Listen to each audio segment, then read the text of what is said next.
everyone, and welcome to the live Q&A show here on Optimus Fantasy Football. I'm looking to read the date, and you know what? I downloaded the wrong background. Today is November 1st. It is week 9 of NFL action. I am joined tonight by the one and only C.H. Herms, and you know him as the godfather of fantasy football analysis. I know him as Bob Harris, Mr. Football Diehard. Gentlemen, how are we doing tonight? And more importantly, start with you, Herms. How are your teams looking heading into week 9? It depends on the league. I've got a handful that are still competitive, but there are certain teams of mine that I probably should have given up on a while ago. But, you still keep trying. It doesn't matter how bad your record gets. It's the integrity of the league. Always try to be competitive. Well, yeah. Bob, are your teams competing? Mostly. My Scott Fishbowl team is not competing. It never does. Just like the battle is, it's always a miserable slog for me. Very happy to take part in the charitable aspects of this. Not as happy in the combat. And it's weird because I usually do good in off scoring systems. Like in the fantasy cares eliminators, I always rock every year. I mean, I make it to the very end in the ever shifting quicksands of scoring systems and weird lineups and stuff. And I would think I would do well, Scott Fishbowl, but no, I'm punished annually. So there. But everywhere else, I'm fine. This is the first year I've been in playoff contention in Scott Fishbowl, and this is the first year Jen isn't in playoff contention in Scott Fishbowl. It's pretty crazy, but that's a tournament. If you've never heard of it, guys, and you're watching or listening to this, go check out Scott Fishbowl. Very charitable tournament. It's for the kids, and it's just an absolute blast. All positive scoring the last 2 years. Yep. Speaking of positives, Jason Williams is in the chat here. He dropped this question about a half hour before we started the show, so I want to get to it here for him. He needs to add a kicker, guys. Should he drop Rico Dowdle or Deontay Johnson? His running backs currently: Alvin Kamara, Bucky Irving, Breece Hall, Tyrone Tracy, Tank Bigsby, and then, of course, Rico Dowdle. This is a half PPR league. Bob, who are you dropping? He's got the bandwidth to drop Dowdle. I mean, he has the depth to do it.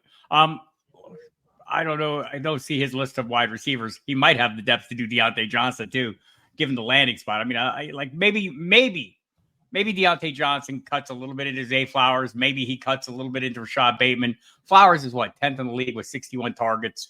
I think after that, you're looking at Bateman's getting 4 targets a game. There's not a lot of meat on that bone, so I'm not super enthusiastic, but he does have big playability and probably more contingent upside if something happens to somebody in Baltimore than Dowdle has. I'd probably drop Dowdle. Yeah, I'm with you, Bob. My one thing here in terms, I want to ask you about this because we did talk about this a little bit on our Wednesday night show with Deontay Johnson. There just isn't much there. And Bob, you alluded to it. Even if you're not super deep at wide receiver, would you still consider dropping Deontay Johnson just because Rico Dowdle is kind of the RB1? And Bob, I agree with you. He's the most droppable here. But is there a world in which you would consider Deontay over Rico? I'm not entirely sure. And plus, the way that the question was asked, I feel like they kind of know. You know what I mean? They got a feeling as to what they're able to pull off. So, I think that in and of itself kind of answers that question. But I don't know how helpful it was for me to point out the obvious. But, that's just how I'm looking at it. Sure. No, and I'm with both of you guys. I think Rico Dowdle is the one to drop here. And I think, Jason, you knew it. Now we're going to move on to Tyler Sperry here. He wants to know Reed, Coleman, or Tyrone Tracy. Knowing Tyler from this chat, I am pretty sure this is going to be a PPR league, and he's looking for a flex start. Herms, which of these three are you starting this week? So forgive me, I have not looked into the whole injury report stuff yet, but I'm assuming so Jaden Reed, Jordan Love. Okay. Love is still questionable, but Tracy is cleared. Okay, yes. So that does clear up quite a bit. So in that scenario, I'm going to go with Tyrone Tracy. The amount of work that he's been getting in that backfield over Devin Singletary of late is kind of telling that this team is very trustworthy of him. And no offense to Malik Willis, but when you're missing a guy like Jordan Love at quarterback, things are going to be just a little bit worse in your passing game. It's a lot. I'll just note that Mason Rudolph, the great Mason Rudolph, and the previously unable to do a damn thing, Calvin Ridley lit up that Detroit secondary. So I'd be a little intrigued, but Tyrone Tracy's the right answer.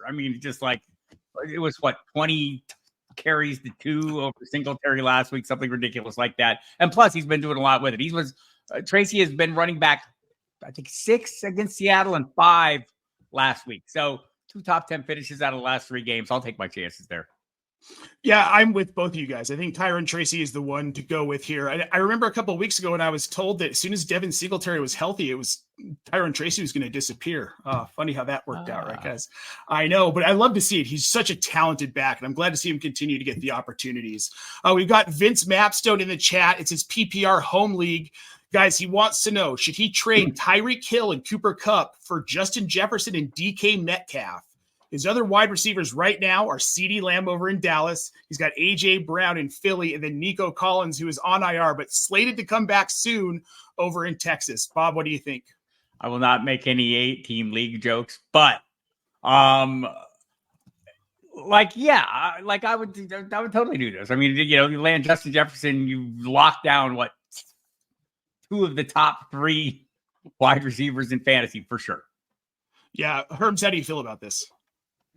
Kind of to borrow a phrase that I've used on the show a handful of times, on a hot summer day, you could offer me a nice, cool, refreshing seltzer or a nice, cool, refreshing cider. Both things are really good, and both things are going to get the job done. Each side of this deal is just incredibly talented players. I think it's something you do. If you want to shake up your roster, do something fun with it, good idea. Yep. Anytime you can get Justin Jefferson, I'm 100% okay with that. I'm never going to complain. Jason Williams did drop back in here with his wide receivers. They're DJ Moore, Jalen Waddle, Jackson Smith and Jigba, Deontay Johnson, and then McLaurin trade pending here. Does that change your opinion on this question, gentlemen? No. I mean, it's a pretty good receiving room. I mean, you could afford to go the other way too. Run me back to those receivers. DJ Moore. When is Deontay Johnson going to start? Assuming he lands McLaurin. I mean, you have more depth at running back, so I'd probably still go that way. But I mean, this is a good group, and we're getting to the point of the season, people. This is where you hit that part where you start shedding depth for quality high-end players because you don't need as much depth because you're heading into the playoffs. And so, you still want to have backups and everything, but you don't need that long bench to carry you through a whole season, because the whole season is mostly played. So you're getting close to that point. We're not there yet, but it's something to start thinking about going ahead. Still more bodies viable bodies at running back than at wide out. I'd probably stick there. Oh. Had to mute to cough. Dry Colorado here. To your point, Bob, with Deontay Johnson, if he does get himself ingrained in this offense and something happens to either Zay Flowers or Rashad Bateman or Mark Andrews, Deontay Johnson could pick up a lot of volume come fantasy playoff time. So not a lot. It's the Baltimore Ravens. It's the Baltimore Ravens. Yeah, sure. But what I said, Flowers is 10th in the league in target. So this offense has evolved a little bit to where in past seasons, it was all about the tight ends. This year, it has shifted to a wide out dominant downfield attack, which is great. But I just, listening to the people who cover the Ravens on a daily basis, have spoken with a couple of them. They feel like this is a depth move just to set them up for a playoff run, and that they're happy with the pieces they have. I don't know how Deontay Johnson isn't better than Rashad Bateman, especially after the thudding drop of last week. But again, that Bateman role is 4 targets a game. A couple of things. Deontay Johnson leads the NFL in ESPN's open rate the last 2 seasons. Better than everybody. There's something going on with Deontay Johnson that he's been also traded twice. This goes to the narrative that Pittsburgh finds really good receivers who also happen to be really flaky. And there might be, issues. I'm sure he'll be perfectly happy in Baltimore. It's a good team, unless he doesn't get enough work. At which point in time he might be less happy. I don't know. So we'll see how it plays out. But again, the contingent upside aspect of him is much greater than whatever Rico Dowdle brings to the table, unless the Cowboys suddenly figure out of the clear blue how to run the football. Well, they're going to suddenly fire Mike McCarthy, because unless that happens, I think this team is what this. We can only hope. We're going to move on here. We've got JXHE17 in the chat. Half PPR flex. He needs 3. Downs, Shakir, Tillman, Brian Robinson Jr. He also has Mark Andrews, and he needs to know if it's Andrews or Taysom Hill. Herms, let's start with you. Who are you picking for that flex slot out of those four? All right, so flex 3 of them. So I guess it's really more about who do I leave out. Sure. And in that situation, that's how I'm choosing to process that. I would probably pick leaving out Cedric Tillman. I think what we've seen in terms of just consistent volume and also the ability to catch every pass that comes his way for Khalil Shakir, a little too good to pass up. Brian Robinson Jr. going up against a really good opportunity against a Giants run defense that kind of allows a lot of production. And Josh Downs with Joe Flacco, baby. Let's do this. Let's do that thing. And as far as your tight end goes, just roll with Mark Andrews. Yeah, I'm with you on Andrews. Same thing with Tillman. Bob, how do you feel about this? So Brian Robinson Jr. is questionable. I'm just looking. I got to check the kickoff times because I'm not as up to speed as I need to be. They're an early kickoff, so you'll know if he's active. I'm absolutely not against Cedric Tillman. It's a tougher matchup against the Chargers. I realize that, and I don't have the expectation that we're going to see the wide receiver 3 output that we saw, but I think he's a legit play every week. So I'll go with you guys, but it's probably closer for me between Tillman and Brian Robinson. Fair. That's very fair. Yep, that's very fair. We've got Dame Overboard in the chat saying, howdy, y'all. Dame, it's good to see ya. And the ever wonderful fantasy cat, Mr. Scampers. Good afternoon, Nate and Herms, with 100% more Bob Harris than usual. That is very true. Now we do have Andrea Stylowski in the chat, guys. She wants to know Brian Robinson Jr., assuming he plays, or Chase Brown in half PPR. Bob, I'm going to start with you. I love Chase Brown this week. We got Zach Moss doubtful with a neck injury. It's a matchup against the Raiders that everyone's taking advantage of. I might have a slight lean to Chase Brown this week, Andrea. Andrea, by the way, drafts as well as anybody who shows up in any chats I'm in. She has the hardest questions, the toughest lineup calls, because she just nails her drafts. This is a pretty mundane question for her, but for the most part, she pretty much rocks. I feel like it's taken a little bit of a chance, but with the full, I don't see anyone else now cutting into the workload for Chase Brown. I'll take this matchup. They're both great matchups, but just the health issue for Brian Robinson Jr. makes it easier. Yeah, Bob, I'm with you. I really like Chase Brown. I really don't like Zach Moss. I saw this coming. It took some injuries, of course, to get him a little bit more volume. But now this is Chase Brown's backfield. So it would be Chase Brown for me. Herms, is it Chase Brown for you as well? Oh, yeah, for all the reasons. I couldn't have said it any better myself.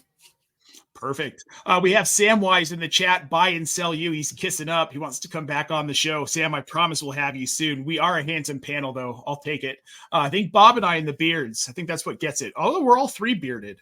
Look at us. Let's go cut some I kind of, sort of. Not really. I try. It's good looking. We've got JXHE here in the chat with another question. This is a half PPR league. He needs to flex one of these players here. Tyrone Tracy, Xavier Worthy, Romo Dunze, Jackson Smith and Jigba, or Wandale Robinson. Herms, out of these guys, who are you going to flex? Oh, geez. Tyrone Tracy. I mean, for a lot of the reasons we were talking about before, he's really taken to this backfield as being the undisputed leader, and the just amount of work that he's produced in that time period has been too good to bench. And then looking at the defenses, I'm trying to see who I have ranked the highest. I want to say Baltimore. I think I have Baltimore ranked the highest, so that's probably where I'd go with that. All right, Bob, how do you feel about this? Are you going with Tracy again, and then are you on board with the Baltimore defense here? Not even a question on Tracy. I want to pick on quarterbacks. That's my modus operandi, because we don't, whenever we get defense questions, and no offense to defense questions, I understand why they are questions. But I mean, I tend to pick on the quarterback. So I want a unit with good playmaking options going against lousy quarterbacks. I might go Tennessee here. Okay. I don't hate that. I think for me, it's probably going to be Baltimore, because I think Bo Nix is due for a reckoning here.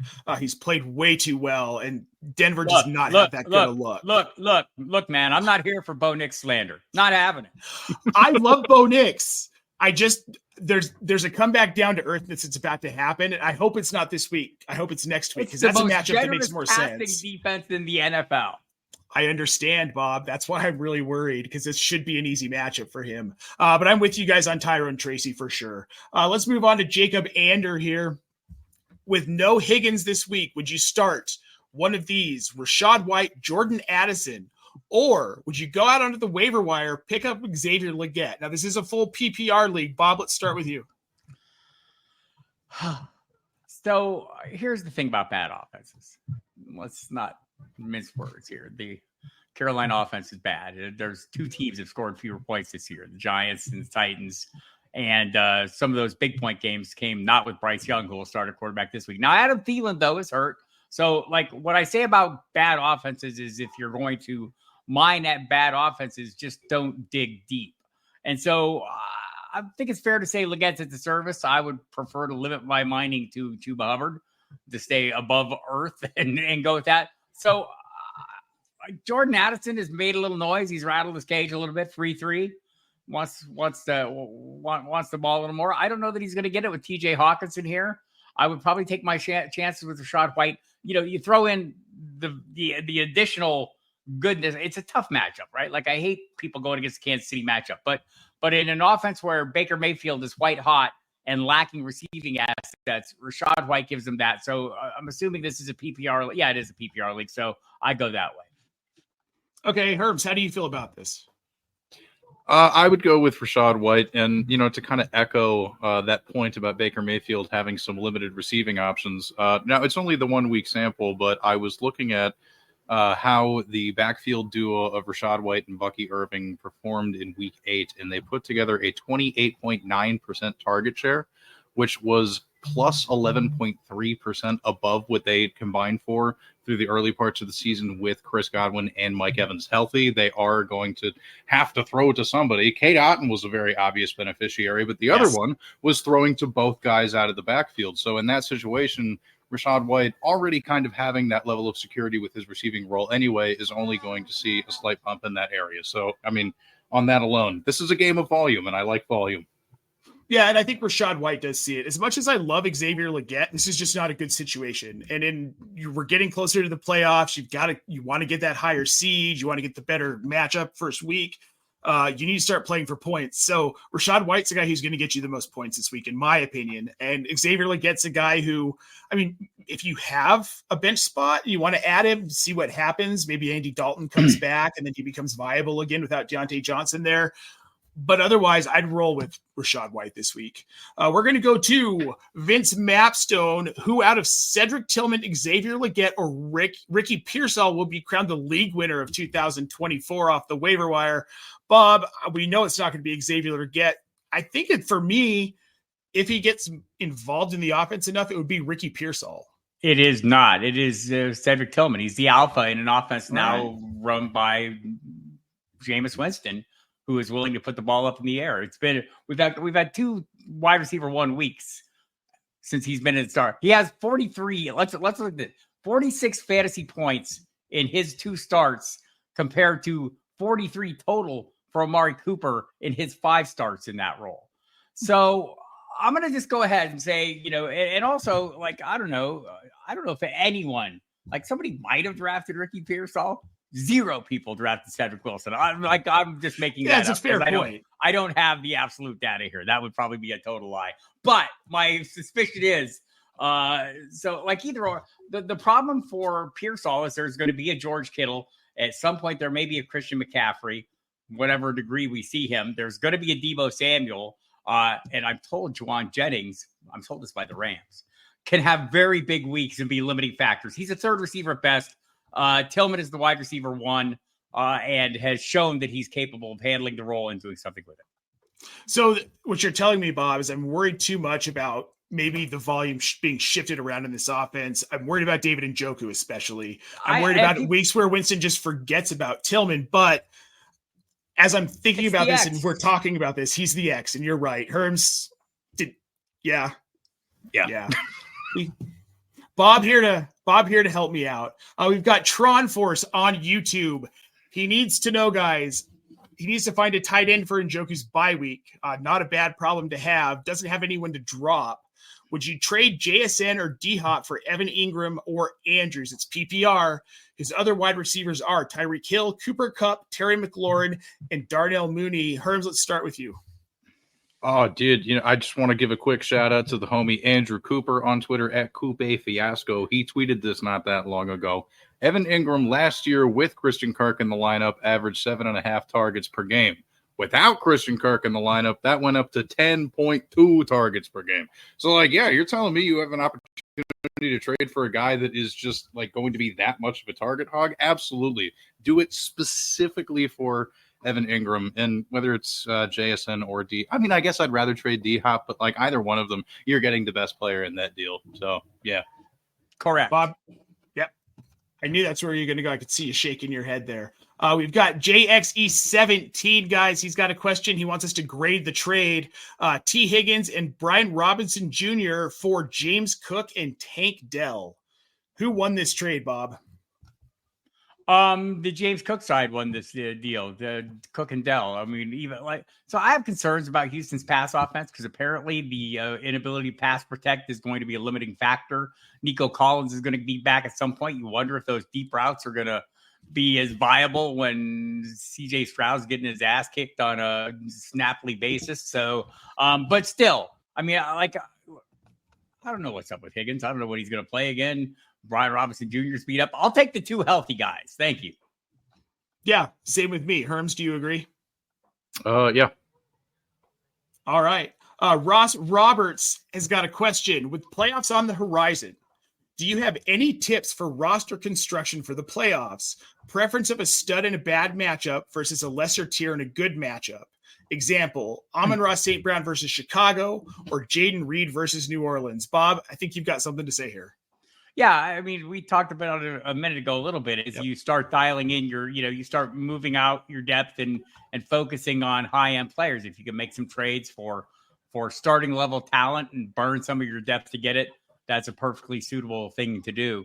It's not like you can't empty your bench. You still need a bench, but it doesn't have to be as deep, right? So start looking at your possibilities there, and you have to be diligent in trades. I work on the radio with a guy named Mike Dempsey, who probably spends 6 hours a day combing every league he's in, looking at every single roster, looking for people with needs. And that's the key to this. If you can invest a little effort and time into looking for teams that have weaknesses where you have strengths and vice versa, you can probably come up with some ways to strengthen your roster for down the stretch. And so, I'm always going to lean the best player, play the best player even in tough matchups. And I know this, DK Metcalf and Mike Evans and George Pickens and who else would like me to know not to play anyone against Patrick Surtain too. Yet still I do it. I'm playing my good players and I don't want to outsmart myself and get too cute.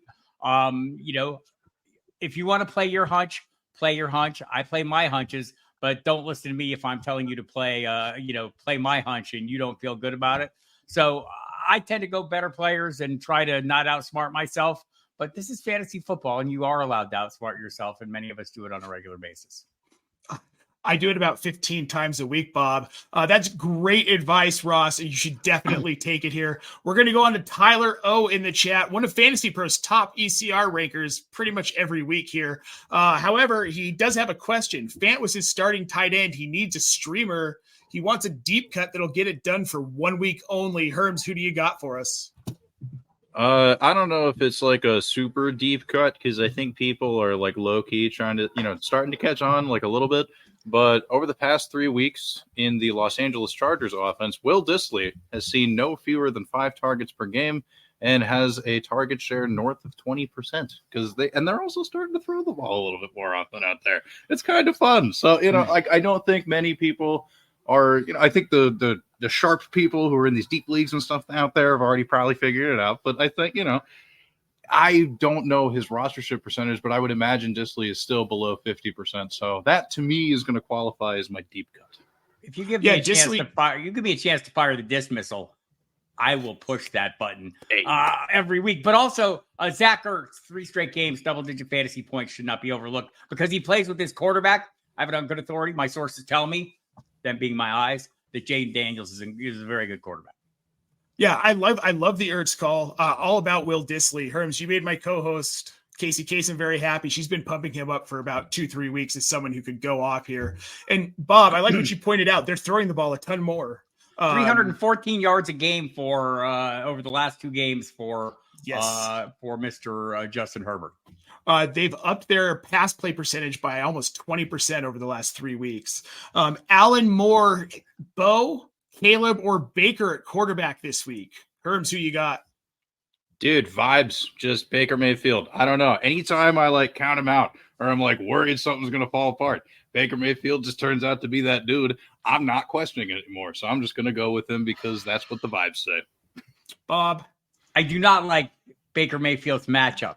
I do not like his supporting cast.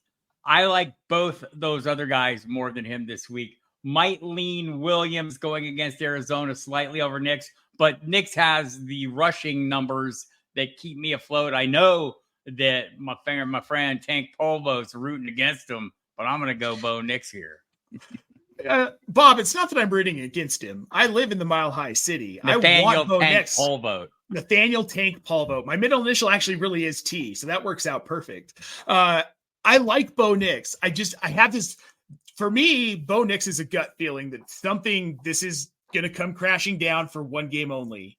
I would prefer as a fan it's this week because they have Kansas City next week, and we need top flight Bo Nix. It is a trip across the country. Those are those early kickoff games in the East Coast can be issues for players. But I like Williams. I know the football guys' projections this week have Williams ahead of Bo Nix by 1. These guys are if I'm looking at the projections right now, 11, 12, and 14. Baker Mayfield outside the quarterback 1 range for this week. If it was I'm with Herms. The vibe is working for me. Baker Mayfield is just a badass, right? He is just he is him. And love what he's doing. Love that he's putting it together. The toughness he's showing. I just hate this matchup. I pretty much avoid this matchup every week. I've benched Purdy against them. I've benched Dak against them. I mean, it's almost just easy to do. I mean, fair enough. Baker for the vibes, Bo Nix for the points, Caleb for it in the middle. We'll call it that. All right, Mr. Scampers, Tillman and Njoku can both eat. Have to not panic when Jameis is Jameis again. And that's a fair point. I suppose in the back of my head, maybe that's a little worried that Jameis is going to Jameis. But when Jameis is Jameis and he's still throwing touchdowns. So 30 for 30, baby. I'll take it. Yeah, man, right? Terrell T over there on YouTube, guys. Better flex. Addison, Chestnut, Elijah Moore, Deontay, or Jake Ferguson. This is a half PPR league. Well, I mean, if we wake up on, Sunday, or if you're listening to me on the pregame show on Sirius XM Fantasy Sports Radio, as I announced that Tony Pollard is indeed ruled out, inactive with the questionable designation with the foot injury, that Chestnut is the clear path to workload against a New England defense that is as generous to the running back position as any in the league. I mean, it's almost irresistible. So that'd be a big determining factor. Herms? I mean, anytime that there's a guy that can immediately walk into just being handed the ball, 15, maybe 20 times, something crazy like that, you just go for it. This is a math game after all. Yep. He could roll out Demario Douglas, LOL. I'd probably still go Chestnut, given the situation. Maybe if Chestnut doesn't get the path to work, I go with Douglas. That still makes me nervous that they're just spreading the ball around. Though Drake may play this week. We'll have to see how that goes. JXHE17. Here's a fun one for us. Can each of you give me your favorite anytime touchdown scorer to complete my 4-leg touchdown parlay? I have King Henry as leg 1. I'm going to give you mine, and Bob, you're going to laugh at me and want to reach across the screen and slap me, but my addition is Bo Nix because I think he thinks he gets a rushing touchdown against Baltimore. I think that's fine. All right, Bob, who's yours? I haven't looked at my props yet. Let me take it. Herms, go ahead. Go for it, Herms. Okay, I'm going to go just based off of vibes again, and I'm going to call back to a player we talked about earlier, Josh Downs. There's something about Joe Flacco being in the lineup, and for as good as the Vikings defense is, they are actually very, very generous to opposing slot receivers this year, and Josh Downs runs, I think it's 85.5% of his routes out of the slot. So there's something about it. There's always got to be one little matchup that you can exploit against tough opponents, and I think that one's going to be the one that makes it happen. So go with Josh Downs. All right, so we got Bo Nix, we got Josh Downs, Bob. I should have just gone with the easy. Yes, I'm ready. I like go with him every week. It's like if you have to conjure something up at the last second before you've actually gone through all your prop bets. Jalen Hurts is the anytime TD pick every single week. All right. No, I love that. He definitely is. I have him at QB1 most weeks because of his rushing upside. Oscar O on YouTube, pick one, please, of this pool of players. Brian Thomas Jr., if he plays, or Terry McLaurin, or Josh Downs. This is PPR league. For me, it's going to be Josh Downs because that Minnesota secondary is so bad. Bob, who is it for you? It is probably Downs for me. I mean, like I could make a McLaurin argument. And like I have him ranked 12. Downs is my wide receiver. What 12? Yeah, and McLaurin's 15. So there you have it. That's my answer. Herms, I'm going the exact same way.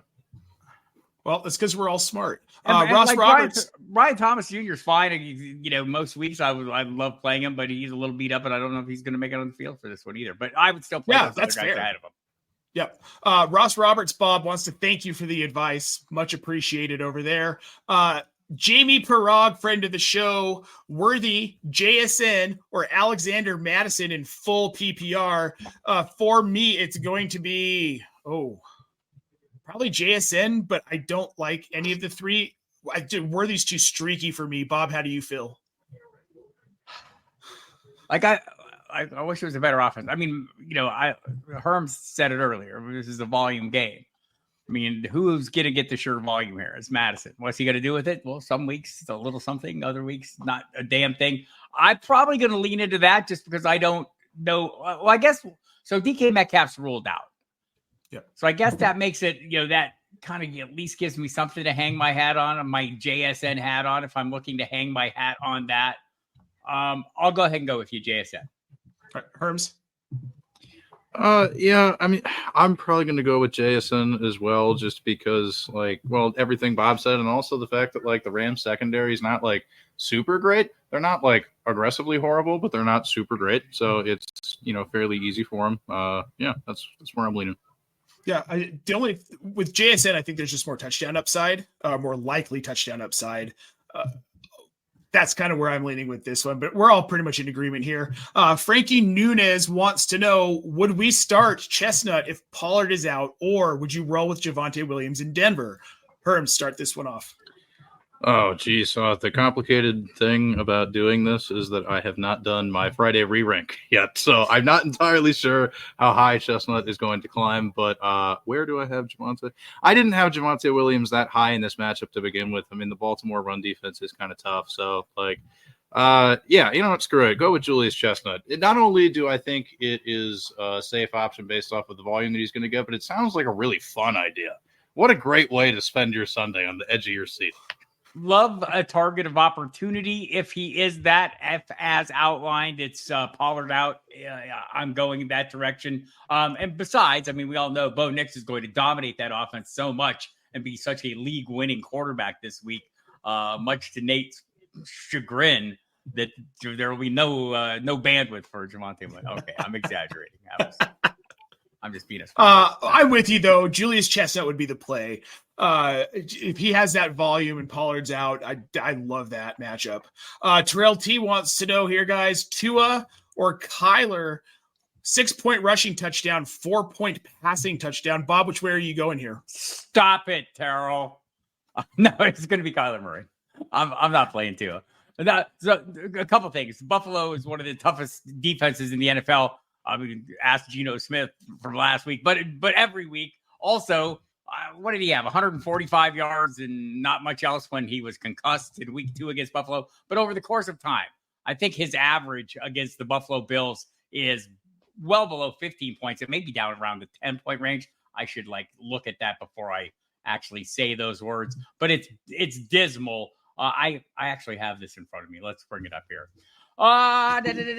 Tua's averaged 10.9 fantasy points a game in 8 previous meetings against the Bills. He's exceeded 14 points 3 times. And so there you have it. He's only had multiple passing touchdowns once against the Buffalo Bills. So easy call for me. Yeah, it's Kyler for me as well. The only parts of Miami I'm really excited about this week are I really like Devon A-Chain this week in this matchup. And obviously Tyreek Hill every week. Herms, are you with us on Kyler? 100%.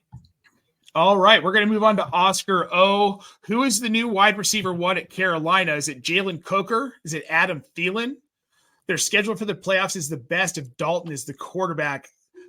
I kind of think it's Xavier Legette. Maybe Jalen Coker has an argument for wide receiver 2. Maybe. I doubt it, though. It's going to be Adam Thielen if he's healthy. Bob? I concur. All right. Herms, you concur? I think it's likeliest to be Thielen whenever he's healthy, but the one I'm rooting for most is the DMV's own Jalen Coker. Always got to support the local boys. So the vibes on that would be immaculate if he turns out to be good. So that's going to be my non-analysis answer. All right. Hey, good enough for me. Mr. Scamper's weighing in on the betting. Kyron Williams, anytime touchdown until it doesn't He was hit. on my list. He's on my list. Yeah, he's he's somebody I want to throw props on pretty much every week. Froggy Man on YouTube needs us to pick 2. We've got Kenneth Walker, Aaron Jones, now. Jahmyr Gibbs. Come on now. Yeah, Bob. This is his call, right? Like, I'm sorry, Froggy. Man. This is your deal. I would, for me, it would like, I don't know how I'm sitting Gibbs. I don't know how I'm sitting Walker. And I would sit, it would be Jones would take a back seat, and I would hate that, but that's what it would be. Yeah. So you probably wouldn't be on board with this then. Would I be able to trade Kenneth Walker and a mid wide receiver for a star wide receiver? Because right now my running backs are mixing Kenneth Walker, Jahmyr Gibbs, and Aaron Jones. Yes. Why haven't you already done this? Yeah. Listen on to Bob. Get on it. No. Big Mac Brad. Thoughts on the Mahomes-Kelsey stack the rest of the season? The owner of both has them sitting on the bench. Herms, I'll let you start off this one. I believe in the Kelsey half of the stack because it's tight end. But the Mahomes part of it all is still a little bit complicated. I mean, his turnover rate is still a little bit higher than we maybe like it to be. He hasn't gone over 20 fantasy points that many times this season. I don't even remember the last time. Zero times. Wow. Last time he did it was week 12 last year. Well, dang. Yeah. Right? So that highlights pretty much everything. Yeah, half the stack, wonderful. Other half, not so good. Patrick Mahomes, the quarterback, so 2 things can be true.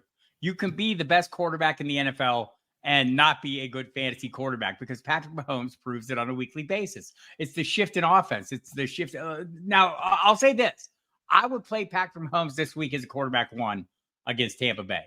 I would take a chance. I think this is his shot to get 20 points. And his numbers, his passing numbers, like Justin Herbert's, have increased the last 2 games.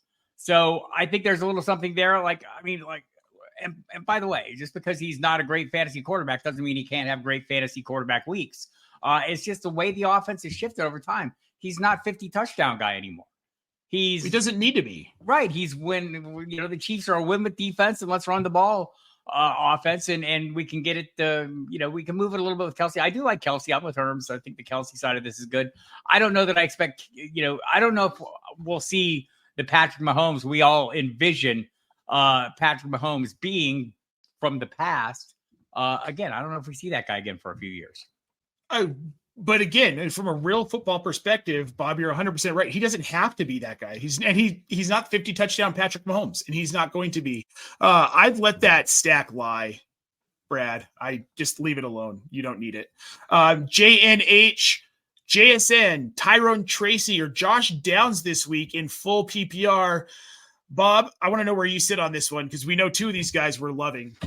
Yeah, I'm playing Tracy. I'm going to play the sure volume over the guy. Like, I think Josh Downs is going to be great. Like, Josh Downs is the guy who could be good with either quarterback, right? And I go back to this summer talking to James Boyd from The Athletic, who before Anthony Richardson laid an egg was pretty much of the opinion that Josh Downs could lead this team in receptions with Richardson at quarterback over Michael Pittman. This was in August.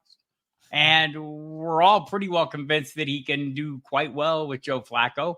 We'll see. I mean, Flacco has been phenomenal. over the course of time. I think he'll be a better, he'll better facilitate our needs, better fuel the fantasy fortunes for the pieces we're interested in. But I mean, I just don't know how I get away from the volume or the anticipated volume for Tyrone Tracy, in addition to what he's done with it. And it's not a bad matchup for him either. Now, Herms, are you in agreement here? Yeah, I mean, my brain says Tyrone Tracy. My heart says Josh Downs. I think it's going to be fun. But see, I don't have a heart. It makes it really easy for me. There you go. See, I knew there was some element that I just needed to remove from this. No, I mean, I think they're both pretty similarly ranked relative to their own position groups. So, at that point, the volume is the tiebreaker, and you go with the running back there. Yeah, I love all the Tyrone Tracy love here, guys. This has been wonderful. JXHE17, he got offered Jordan Mason for Travis Etienne. With CMC returning, should I take the deal and wait and see if Etienne is traded? Herms, how do you feel about this? You're trading an irritating mystery box for a differently irritating mystery box. I mean, I think it's maybe a little bit aggressive to oversimplify it that way, but it's kind of how I look at it. And it really is just a matter of which one you feel better about. So I guess if ETN gives you better vibes, then fine. But, I don't know. It's a terrible answer, but I don't know. I don't really know either. I don't know that I would. You know what? I would. You know why I would? Because I don't believe that Christian McCaffrey has an Achilles tendon anymore. I think they were secretly surgically removed in Germany, and he's never going to play football again. But Vegas is no, I'm kidding. But for real, I know they're talking about bringing him back. They opened the practice window. He's been on the field apparently this week, or I believe he has. Let me fix it. They are opening the practice window Monday. Okay. He's been on the field this week though, because it's not real practices, right? It's bye-week practices. So he's been on the field. He's been working out. They seem really optimistic. I think none of us believe a damn thing we've heard about Christian McCaffrey because we all got okey dokes week one, and by week one, I mean throughout the entire month of August. Actually, since late last season when he actually got hurt and he never got better, and they kept telling us he was better when he was not better at all. And I can I can say this without giving anything away. Talking to people inside the building, I was getting the same story on McCaffrey that he was fine. People who knew for sure whether he was fine or not. I think the 49ers thought he was going to be fine. You talk to every beat writer there. The only guy out there who was on this was Grant Cohen. And Greg Cohen's on everything because he's a little bit of a pot stirrer, right? And he looks at things a little contrarian. And to his credit, he was calling this out all along, saying there's something not right here. So I think we're all a little bit skeptical of McCaffrey because of that. I don't know if we should be or not. I think probably Herms just set this up perfectly. It's two total unknowns, right? You're swapping one unknown for another. If there's one you feel better with, go ahead and do it. I don't think there's a wrong answer here. Yep. I mean, I don't disagree with you. I think for me, I think Mason has more of a path to volume sooner rather than later, but we don't know. There's a universe in which Christian McCaffrey. So maybe watch you need to make the decision right now. You're not going to know. I mean, the NFC West is not exactly nobody's running away with this, right? It's still viable. And so you wonder if the 49ers aren't interested in not overextending McCaffrey to save him for a playoff run where he is a game-changing player. I mean, he has that super upside. You can see, though, in the interim, their red zone offense has struggled mightily, and I think he's a big reason why. So you can see both sides of the coin, the urgency to get him back in and also a reason to have patience. In ETN's case, he's going to be the starter. He's going to be the passing down back.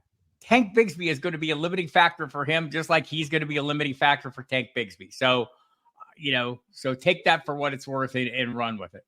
Yep. All right, we're going to move on to Frank Nunez. He wants to know Ertz or Hawk. This is a pretty simple one. I feel like if Hawk is playing, you've got to play him. Herms? Dude, I literally have this exact problem in my home league. So, not to deflect the question, but I would love to hear all perspectives that aren't mine because Frank, I have the same concern. I have the exact same concern. All right, Bob, what do you think? I would probably take my chance on the upside. Like Ertz has been perfectly fine. Maybe you look at where you're at, what your record is going to be a factor. If you need a swing for the fence play, TJ Hawkinson is that. If we're to believe Kevin O'Connell, he looks every bit as good as he did the last time we saw him, and that was pretty good. Also, is he just going to show up in the first game and have a big game? Well, last time he just showed up in Minnesota. That's exactly what he did. He just came out and lit the world on fire. So I think this is one where you look carefully. Look, there might be a world where you just say, well, damn, I just need to avoid a 0. Well, Zach Ertz is perfectly capable of helping you avoid a 0. And again, double-digit points in each of the last 3 games in a matchup that isn't super daunting. I think there's an argument for playing it safe, but also he is the safe play. If you really want to be aggressive and swing for the fence, I think Hawkins is the guy. He's going to shift the way they run that offense in Minnesota. They've been focused entirely on the run and the deep ball, and that's demonstrated. Sam Darnold is holding the ball for a league-high 3.1 seconds because he's waiting for Justin Jefferson to get down the field and get open. Being able to shift this up and have a really dangerous intermediate and short-range weapon is going to change this offense for the better. Yeah, I'm with you, Bob. All right, guys. We're going to take one more question, and we've got to get out of here and get on with our Fridays here. Big Mac Brad, Bob, wants to know, which 2 do you start? He needs 1 wide receiver and 1 flex. Chris Olave against Carolina, Kareem Hunt against Tampa Bay, DJ Moore against Arizona, Jalen Waddle against Buffalo, or Tyrone Tracy against Washington? Tyrone Tracy is one of them. Chris Olave might be the other. I love DJ Moore. I think it's going to be Olave for me. It's Herms. Who's it for you? I've got DJ Moore and Olave kind of in the same general tier range, but Moore is at the top of it, whereas Olave is closer to the bottom. So that would probably be the direction that I would lean. All right. I've got Olave in my top 10. Ooh. At number 10. I mean, Derek Carr's back. So it's Carolina. It's Carolina. Yeah, I mean, matchup. Very true. Yeah. Bob, thank you so much. This has been an absolute pleasure. I want to thank everyone else who tuned in. I also want to thank Herms for riding with me a second day this week. Want to remind everyone, me, Mike Reedy, and Casey Kasem will be on Reddit this Sunday at 11 a.m. Eastern up until kickoff, answering all your fun start-sit questions, trade questions, roster questions. So pop on over r/fantasy football. I'll be back on Tuesday for the Waiver Wire show with Mike Reedy at 6 p.m. Eastern Standard Time. So pop in over for that. Again, Bob, Herms, guys, thank you so much for coming on with me. For Herms and Bob, I am Nate Polvogt. Happy Friday and good luck in week 9, whether it's DFS, best ball, fantasy football, dynasty, your bets. Go out there and win, guys.